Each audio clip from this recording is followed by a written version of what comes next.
साहिवाल से executive director Prince Altaf Hussain की report के मुताबिक चेयरमैन राही हक वेलफेयर फाउंडेशन चौधरी सगीर अंजम ने आज़ाद हैसियत से इलेक्शन लड़ने का ऐलान कर दिया। चौधरी मोहम्मद सगीर अंजम गरीब मुस्तहिक अफराद के बेलो साथी और साहिवाल की तामीर और तरक्की में अहम किरदार समझे जाते हैं। चौधरी मोहम्मद सगीर अंजम हल्का PP 198 साहिवाल से आम इंतखाबात में भरपूर हिस्सा ले रही हैं। चौधरी मोहम्मद सगीर अंजम ने अपने इंतखाबी मुहिम मजीद जोश व खरोश से चला रही हैं। हल्के की आवाम का कहना है कि चौधरी मोहम्मद सगीर अंजम का इस हल्के से इलेक्शन लड़ने का भरपूर खैर मकदम करते हैं। इंशाअल्लाह 8 फरवरी का सूरज चौधरी मोहम्मद सगीर अंजम की फतह की नवीद लेकर तलू होगा।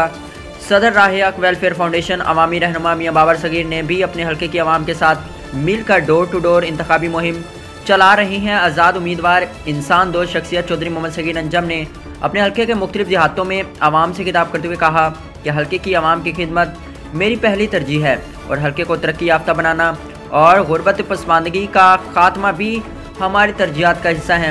हल्के में सेहत तालीम को उजागर करेंगे। किसानों, काश्तकारों, ज़मींदारों, हुनरमंदों, मजदूरों की भरपूर खिदमत की जाएगी। मैं दावा नहीं करता, अल्हम्दुलिल्लाह सच पर यकीन रखता हूँ। इस मौके पर हल्का PP 198 के अवाम ने चौधरी मोहम्मद सगीर अंजम की भरपूर हिमायत और सपोर्ट का भी ऐलान किया।